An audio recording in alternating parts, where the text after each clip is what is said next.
এইকেইখন তুমি ৰাখাচোন আজি দাদাই ভাল পাইছে চাই বৰ্তমান তাই নৱপ্ৰধান মেথাডলৈকে কোনে ইমান ডাঙৰ শিল্পী আছে was the best guitarist Ratan Choudhury তেওঁ দাদাৰ পৰাই শিকিছিল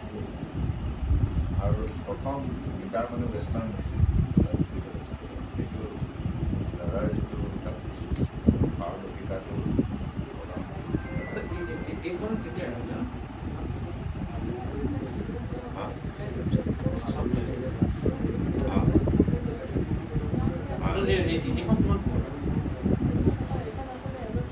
আমি বহুতে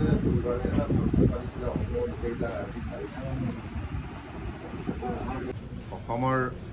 ৰাইজৰ অতি মৰমৰ শিল্পী আমাৰ বাবে আদৰ্শ শিল্পী ছৈয়দ ছাদুল্লাহ ডাঙৰীয়া আত্মাই চিৰশান্তি লাভ কৰক তাকে ঈশ্বৰৰ ওচৰত প্ৰাৰ্থনা জনাইছোঁ তেখেত এগৰাকী গীতিকাৰ সুৰকাৰ হাস্যকাৰ উপৰিও তেখেতে জীৱনৰ এটা ডাঙৰ এটা মহান পদক্ষেপ গ্ৰহণ কৰি গ'ল সেইটো হ'ল নেত্ৰদান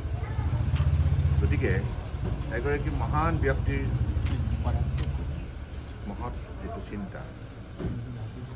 তেখেতৰ যোগেদি আজি প্ৰতিফলন ঘটিছে আৰু মই ভাবোঁ যে এইখিনি তেখেতৰ জীৱনজোৰা সাধনাৰ যিখিনি কৰ্মৰাজি এই আদৰ্শ হিচাপে আমাৰ জাতিৰ মাজত সদায় জীৱন্ত হৈ ৰ'ব তেখেতৰ শোকসন্তপ্ত পৰিয়ালবৰ্গলৈ মই সমবেদনা জ্ঞাপন কৰিছোঁ ছাদুল দাদা মোৰ অতি মৰমৰ আছিল নিজৰ ভাতৃ হিচাপে মোক সদায় মৰম কৰিছিল কোনো আনুষ্ঠানিকতা নাছিল দাদা মুকলি মনৰ মানুহ আছিল গতিকে সেইগৰাকী মহান ব্যক্তিলৈ মই কোটি কোটি প্ৰণাম জনাইছোঁ